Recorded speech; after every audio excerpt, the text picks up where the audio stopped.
Be me, Barbara, Human Resources Director. Been working in human resources for 15 years. Finally made it to director level 3 years ago. Proud of the culture I've built here. Zero tolerance policy for harassment. Mandatory sensitivity training every quarter. Anonymous reporting system I designed myself. Monthly all-hands meetings about workplace respect. Everyone should feel safe, especially women. This is my life's work. Monday morning, walking through the office. Notice something weird. Derek from accounting has a small black device clipped to his shirt pocket. Looks like a camera. Definitely a camera. Walk over to his desk. Derek, what is that? He doesn't even look up from his computer. Body camera. My jaw literally drops. Excuse me, a body camera? Yep, records video and audio. 1080p, 12-hour battery life. Feel my face getting hot. Derek, you cannot record people without their consent in the workplace. He finally looks at me, completely calm. Actually checked with legal. One-party consent state. As long as I'm part of the conversation, I'm good. My hands are shaking. This is creating a hostile work environment. He goes back to his computer. Is it though? Storm back to my office. Immediately email the entire male staff about recording policies. Spend an hour drafting it. Explain how cameras violate privacy. Explain how this creates anxiety for other employees. Explain how this demonstrates a lack of trust. Explain the importance of psychological safety. Hit send. Feel slightly better. Next morning, walk into the office. See Cameron from IT with a camera on his belt. Richard from operations has one clipped to his pocket. Ryan from sales has one on his collar. Trevor from marketing has one attached to his bag strap. My stomach drops. Count at least 8 cameras just walking from the elevator to my office. This is coordinated. This is organized. They planned this. Call an emergency meeting with all department heads. 6 men, 2 women. 5 of the men are wearing cameras. I can barely breathe. Gentlemen, ladies, we need to discuss this camera situation. James from finance speaks up immediately. What situation, Barbara? His camera is pointing right at me. The fact that you're all recording each other, recording me, recording everyone. We're protecting ourselves. Feel anger rising in my chest. Protecting yourselves from what exactly? Kyle from operations leans forward. From accusations, false accusations, ambiguous accusations, from he said, she said situations where we lose automatically. My voice gets louder. That is absurd. That is paranoid. That is... Richard interrupts me. Is it? Because in the last year you've investigated 16 harassment claims. All 16 were against men. 12 were unsubstantiated. Yet all 12 men were still required to undergo additional training, mandatory check-ins, and one was transferred to a different department. Feel my whole body tensing. Those investigations were thorough and fair. Ryan laughs. Actually laughs. Fair? Tom got reported for asking Jennifer if she had a nice weekend. That's what triggered a 2-week investigation. He missed a promotion cycle because of it. The complaint stated he asked repeatedly and made her uncomfortable. He asked once, on a Monday. Like a normal human, we have the email timestamp. My hands are clenched into fists. The complainant's feelings are valid regardless of intent. Cameron shakes his head. See, that's the problem. Intent doesn't matter anymore. Context doesn't matter. We're guilty until proven innocent, and even then we're still suspicious. Stand up from my chair. I have created policies that protect everyone in this organization. Trevor finally speaks, voice cold. You've created policies that protect women and punish men for existing in the same space. My voice is shaking now. That is not true. That is not fair. I have worked my entire career to make workplaces equitable. James stands up too. Barbara, we're done with this meeting. We're going to continue wearing our cameras. We've consulted with legal. We're within our rights. If you have a problem with that, you can take it up with the executive team. They all stand up. All of them. Walk out of my office, leaving me standing there. Cameras recording until the very last second. Spend the rest of the week spiraling. Can't focus on anything. Every time I walk through the office, I see more cameras. Guys from departments I barely interact with. Even some of the younger employees. The new hires. Everyone. Friday afternoon. Get a call from Mitchell, our VP. Barbara, can you come to my office? Walk there slowly. Dread building in my stomach. He's sitting behind his desk, looking tired. We need to talk about the camera situation. Feel a wave of relief. Finally, someone sees how inappropriate this is. Mitchell, thank you. This has been absolutely unacceptable, and He holds up his hand. I've had 7 different employees come to me this week. All men. All with similar complaints about human resources policies. My relief turns to ice. Complaints? They feel targeted. They feel like your department operates with a presumption of guilt. They feel like the anonymous reporting system is being weaponized. Cannot believe what I'm hearing. Mitchell, I have built a comprehensive framework for addressing workplace harassment. These men are upset because they're being held accountable. He sighs. Barbara, 3 women in marketing reported that Derek made them uncomfortable by wearing his camera. I spoke with Derek. You want to know what he told me? Don't answer. He said he started wearing it the day after you called him in for a complaint. A complaint from an anonymous source stating he looked at someone the wrong way in the break room. He was never told who. He was never told when. He was never told what looking the wrong way even meant. But he had to attend a 4-hour training session and sign a document acknowledging the complaint. Feel defensive. We take all complaints seriously. He was getting coffee, Barbara. Someone reported him for getting coffee and glancing in the wrong direction. Stand up. I don't have to defend my policies to you or anyone. These policies are best practices. They're based on research. They're based on creating safe environments. Mitchell's face hardens. They're based on assuming men are predators. And these men are tired of it. My voice gets loud. Oh, I'm sorry that men have to experience a tiny fraction of the discomfort that women have experienced for decades. I'm sorry that men finally have to think about their behavior. I'm sorry that men... He interrupts. Barbara, I need you to take a week off. Stop mid-sentence. What? You're too close to this. You're too emotional about this. Take a week. We'll discuss this when you return. Feel tears of rage forming. You're punishing me for doing my job. I'm asking you to take a break. Paid leave. Use the time to think. Walk out before he can say anything else. Don't take the week. Come in Monday morning. Ready to fight. Ready to defend everything I've built. Ready to show everyone that I'm right. 10 a.m. There's a meeting on my calendar I didn't schedule. Conference room B. Walk in. 12 men sitting around the table. Every single one wearing a camera. They've been waiting for me. Richard gestures to the empty chair. Barbara, sit down. Stay standing. I don't know what you think this is, but... Ryan's voice cuts through. Sit down. Something in his tone makes me sit. All 12 cameras pointed at me. Red recording lights blinking. Derek starts talking, and his voice is shaking with anger. We're done, Barbara. We're done with your policies. We're done with your investigations. We're done with walking on eggshells. We're done feeling like criminals. Try to respond. You don't understand the larger context of... Cameron slams his hand on the table. No, you don't get to talk yet. You're going to listen.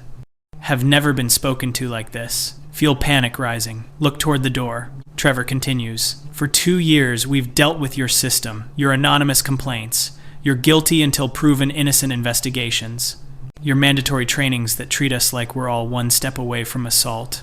We're done. Find my voice. You think you're the victims here? You think having to be mindful of your behavior is oppression? Richard leans forward, and he's furious. I got reported for helping Susan carry boxes.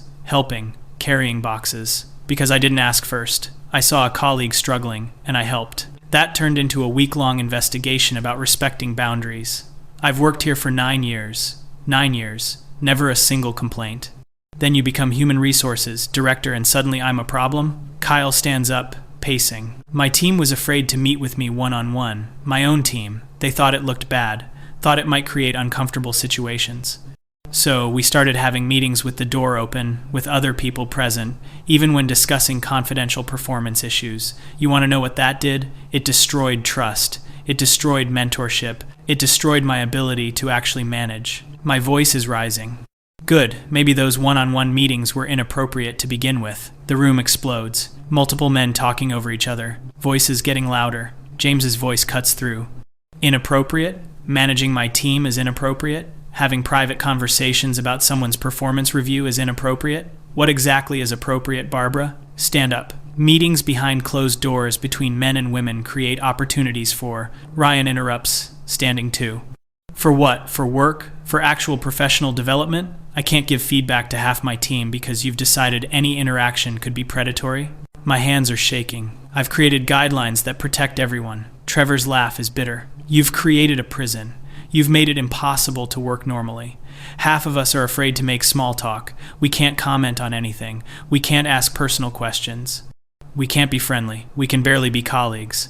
Cameron stands. I had a panic attack before my performance review. A panic attack. Because my reviewer was you, and I was terrified of saying the wrong thing, making the wrong eye contact, sitting in the wrong position. I've never had anxiety before working here. Now I do. Feel tears forming, not from sadness. From rage. You're all being dramatic. You're all making this about yourselves when the real issue is, Richard interrupts, voice like steel. The real issue is that you don't see us as people. You see us as threats. Every single man in this building is a potential predator to you. That's your starting position, and we're furious about it.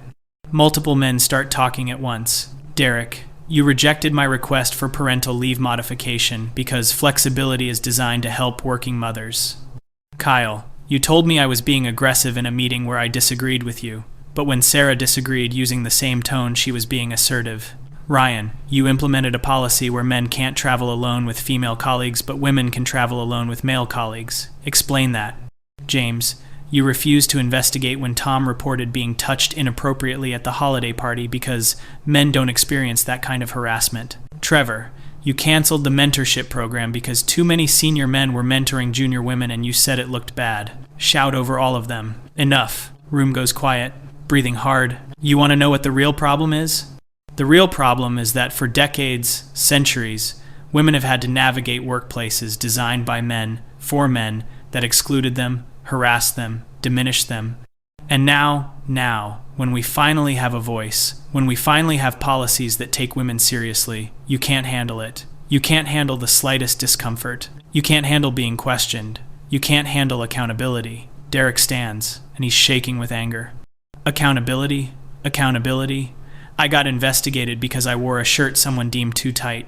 A shirt, because it might make others uncomfortable by drawing attention to my body. Do you understand how insane that is? Voice getting shrill. Dress codes apply to everyone. Derek's voice gets louder. But they don't, do they? Because Richard wears the same size shirt and he's never been reported. You want to know the difference? The person who reported me had asked me out 2 months earlier, and I said no. And that turned into a harassment complaint about my clothing. Feel my face burning. That's not what the complaint said. He pulls out his phone. I requested the complaint through legal. I have it right here. Want me to read it? Don't respond. He reads anyway. Derek's choice of fitted clothing creates a distracting environment and seems designed to attract attention. That's it. That's the whole complaint. And you investigated me for 2 weeks. Richard adds, and the person who filed it faced no consequences for a false report. No consequences for weaponizing your system. Try to defend. We can't punish people for making complaints in good faith. Ryan's voice is harsh. Good faith? It was retaliation. It was obvious retaliation. But you didn't care because it fit your narrative. Cameron walks closer to me. You want to know why we're wearing cameras? You want to know why we're this angry? It's because we're terrified. Every single day. Terrified that someone will misinterpret something, misremember something, exaggerate something, or just lie. And we know that you will believe them over us every time. Voice breaking. I believe evidence. I believe facts. Trevor's laugh is cold. You believe feelings. You believe vibes. You believe something felt off is enough to launch an investigation that goes in our permanent file. Wipe my eyes. You're all being paranoid. Kyle slams his laptop on the table, opens it. Here. I've documented every investigation you've opened in the past 2 years. 43 total. 43. Want to guess how many targeted women? Don't answer. 0. 0 women have been investigated for harassment, inappropriate behavior, or creating hostile environments. Not 1. In 2 years. You think that's statistically possible? You think women are just inherently better behaved? Or is your system biased? Stand up. Women report more because women experience more. James stands too. Or women report more because they know you'll take their side. They know the system is rigged in their favor. They know there's no consequences for false reports. My voice is shaking. False reports are extremely rare. Richard's voice is dangerous. Are they? Or do you just refuse to acknowledge them? Because I can name 6 off the top of my head from this office alone. Derek adds, when I proved my complaint was false, literally proved it with email timestamps and witness statements, nothing happened to the person who filed it. Nothing. But I still had to do the training. Still had to have monthly check-ins. Still have it in my file. Where's the fairness in that? Feel cornered. Feel attacked.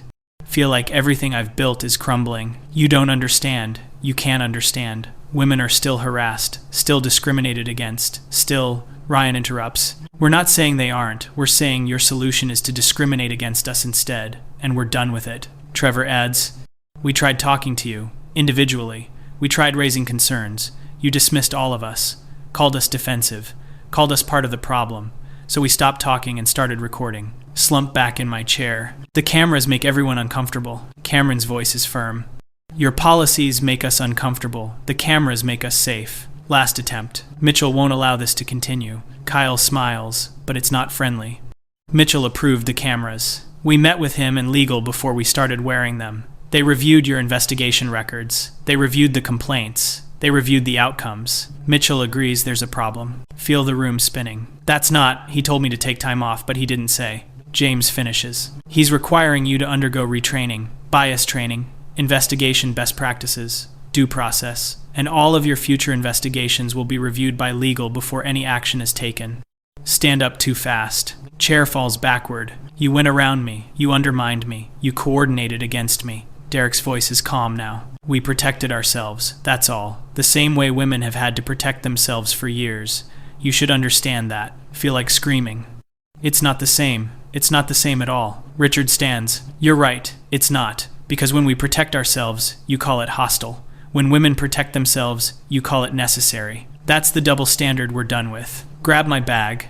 I'm leaving. I'm going to Mitchell. I'm going to the executive team. I'm going to... Ryan's voice stops me. We already met with them, yesterday, all 12 of us. We presented our documentation, our recordings, our evidence. That's why this meeting is happening. They asked us to tell you directly how we feel, so that's what we're doing. Trevor adds, we're angry, Barbara. We're furious.